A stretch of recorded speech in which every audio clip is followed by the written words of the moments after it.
Cali coming, and we really don't get no dance. We swimming in the ocean.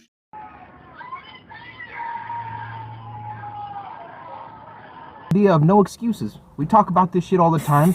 If there's good fucking players out there, you gotta own it. No excuse. You gotta own that shit, bro. We're seeing 91, 92 lefties, curve, cutters, something that you've never seen, bro. Falls off the table last second, fucking gone. You swing and that shit's in the dirt. Looked like it was a perfect strike. And you got guys coming off saying like, oh, the fucking sun's in my eye, bro. You gotta own that shit, bro. That's your AB. The sun's in your eyes, the sun's in everyone else's fucking eye, you know? True. It's this fucking bullshit, dude. Gali! Hey, what's up, guys? This is Joey Gali out here in Dublin, California with my boy, Gali LeRoux, the gentleman. Don't forget that. Another away stadium's already calling him the gentleman. But I got a couple questions for him. Gonna ask him to the homie. And first is, what is it like playing out here in California, aka Cali? Hey, man, it's a special environment because we get to beat pro baseball players in the state of California. And everybody knows when it comes to baseball, that's one of the hardest states to ever turn pro in. So the opportunity for us to come out here and earn that title, that's something that forever in time I'll always respect. And I want to say thank you to Gali and Coach Albert as well. You know, they gave me an opportunity, and you got to make the best of it, of course, but sometimes when somebody believes in you, that really means a lot. So I just want to say thank you to everybody back here and home and this organization out here. That's what's up, bro. I know we've been traveling a little bit. You've been seeing some things. So what's your favorite sight you've seen out here? Listen, there's been many badass places. I've never even really been out here, so just to see Alcatraz, we went over the Golden Gate, see some opportunities like that. That's something I would have never got to be a part of. So, but I think the number one is got to be down when we went to Monterey Bay. Being on the ocean right there was something legendary that I'll always remember. That's a nice one right there. So your favorite stadium you'd say then is Monterey? That one's up there, but you know what? I think the best one, hey, Marysville gives me the opportunity to be like a true pro, man. We got a bunch of fans there pulling for us or cheering against us. But you know what? You get the aura of being like a pro baseball environment when you're out there, man. I noticed that. And who else played there, that pro athlete on that stadium? You remember that night they had Babe Ruth and Lou Gehrig? Oh, no cap, no joke. About 100 years ago. Real stuff right there. What was your favorite game this season and why? I think it's got to be our last win. We played Marysville at their place, and you know what? We took them down, and we beat that team. Listen, they're in the middle pack, and for us to come back, and we won that shit, you know what I mean? Because listen, our squad, we battled to the best of our abilities, but when we win that game, it made all of us closer, and when we came back in the ninth and proved that we can do it, it showed that this is a good team. Hell yeah, man. And how do you want to be remembered this year? I think that's an awesome question because you know what? I love this team. They gave me an opportunity, so I want to be remembered as a guy that came in, he was down for our teammates, whether we were losing by 10 or we were up by 10. We had the opportunity to come out here and battle for our teammates. And you know what? People will respect somebody that tries hard and shows up every day ready to go. No bitching, no complaining, no excuses. That's how it is, and that's how it goes. Hell yeah, Dublin way. The Dublin Dogs. The Leps, bro. Hey, let's keep it going. Hey, listen, I got some good old questions for Gali, too. Let's get it. Gali, I always wondered, how did you get in the game of baseball, man? What was special about that for you? So I was 5 years old. My mom made me play sports back then. And to be honest, it wasn't my favorite thing to do back then. But when I was 12, I was still playing. And I met two coaches, and they got me to really love this sport. And it's become a passion of mine. I can never let it go. And, you know, I just want to keep showing the haters that I can make it here. And, you know, I didn't play college ball. I got redshirted, and I'm here today playing pro baseball with the homie LeRoux. And it's been dope. Hey, loving it, man. Let's keep it going. And listen, on here we've talked about many times been cut as a college and professional baseball player. I've told those stories, but I want to ask you, how have you got overlooked in your career coming up? Yeah, so high school, I only got 20 ABs all my senior year. Went to try out at a junior college, batted .372 all summer. Went into the office, talked to him. He's like, hey, Gali, sorry, you just didn't cut it. We'll offer you a red shirt, though. We got a guy coming in from Diablo Valley, which is right over here. And that guy ended up batting .160. So fucking shows you right there that, you know, man, just keep putting in work. And look, I'm playing pro ball. I bet he's not even playing anymore. You know, doing this also for my family and for the love of the game, man. Love it. Hey, that's heart and passion right there. That's a big reason I look up to Gali, man. This guy never backed down from a challenge, and he never quit when it was hard. You know, you got to respect someone like that. So, hey, let's keep it going. Gali, give me some life stories in regards to, dude, you became a military man. You went for the Coast Guard and went to that branch. Tell me a little story about that. Yeah, so there was 5 branches, obviously, I could join. My buddy Dominic had joined the Coast Guard. I had some buddies in the Navy. I was going to school at the time. I was kind of over going to school. thought I could help out our country in some way, so I joined the Coast Guard. Went up to Alaska, had an awesome time up there. And then after that, I got stationed in Novato. Was doing hurricane response, did that for about 4 years. Got out, and I was playing Sunday League that whole time, you know, and trying to hit off a tee as much as I could. And, you know, I tried out for this league. I went to a game as a fan, actually, last year, like I told you. I thought it'd be a dream to be out here. I honestly thought it was too good. I wasn't good enough to make it out here. And I made it out here, expected to get maybe 10 ABs.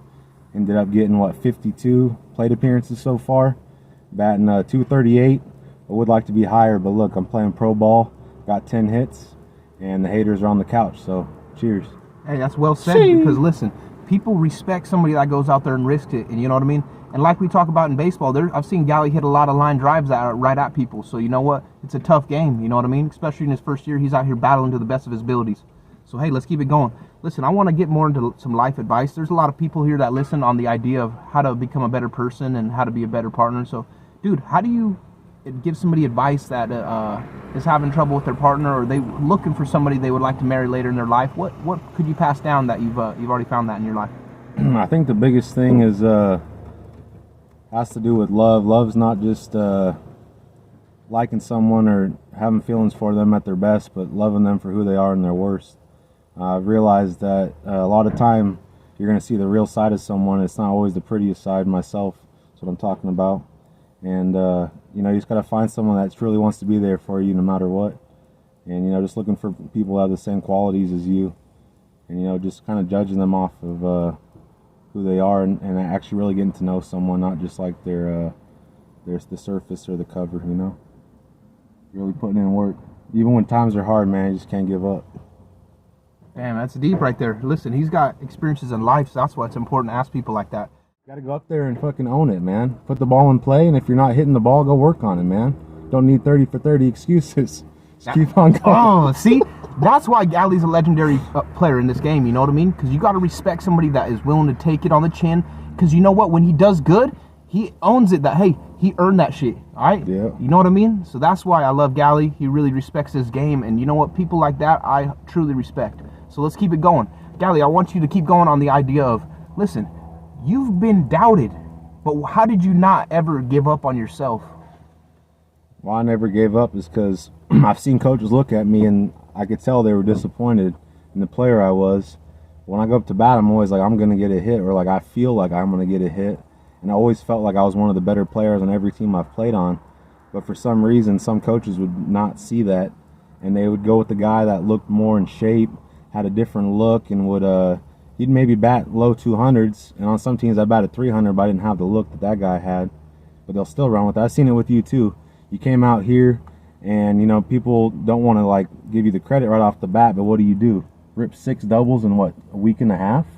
He came in right away ripping doubles. No one else did that, and he earned his respect, bro. And had people and coaches like looking like a fool in a way. You know, you showed them that you're the man, dude. You did that. That's you tight. Did that shit, bro. That makes me feel good when somebody that I respect says that, because listen, like we've talked about, I came out here and one of the head coaches told me, I don't want you, I don't believe in you, Kyler. So you know what? I never lost whose side I was. I promised that, hey, as long as I know who I am, that guy can never hurt me in that regard. And that's how you turn up on people when they don't believe in you. It's up to you to make that happen. No fucking excuses. Sack the fuck up and go out there and battle, all right? Because at the end of the day, those are your at-bats, like Gali said. You take full responsibility and ownership of each one of those.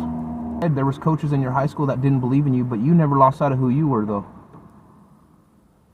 Yeah, man, I don't know. I used to let the haters get to me, let people, like, in the back of my mind talk, but, you know, now I don't care. Like, even if our head coach or anyone doesn't believe in me or says, like, we're gonna play the good guys tonight, you know, I've heard that from them early in the year, and, you know, that's kind of like pushing me off to the side, but I consider myself one of the good guys, so I try not to let the coaches really interfere too much. I know they're going to make the lineup at the end of the day, but I'm just going to do me and try not to listen to the negativity that they could, you know, say to me, basically. Let me do it myself. And like you've seen, Gali, you've grown into an experienced player, because at the end of the year, you build into a new tag. You know, you started out as a first-year rookie, man, so that's cool for you to see your growth and development. You earned that card, man, and that's something in life that you'll always take, that now that heading into the end of the season, you're an experienced pro baseball player. You know what I mean? That's a legit tag, because there's some people that never even earn a rookie tag. And you know how hard it is just to make it this far.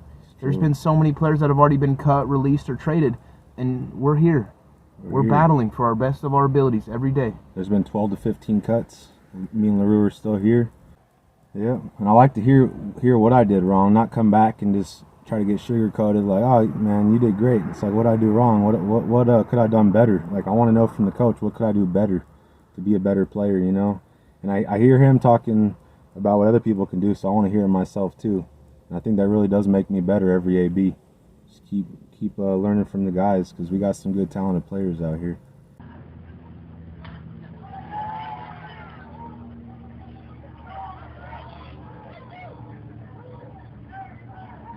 Do it, bro. Hey, it takes a self-belief. That's the story right there. Hey, it was important for me to bring y'all Joey, OG, Gali. Listen, I want to say thank you guys. I really appreciate everybody out here listening. And you know what? It goes back to the self-belief. That's the part I really wanted to tell everybody.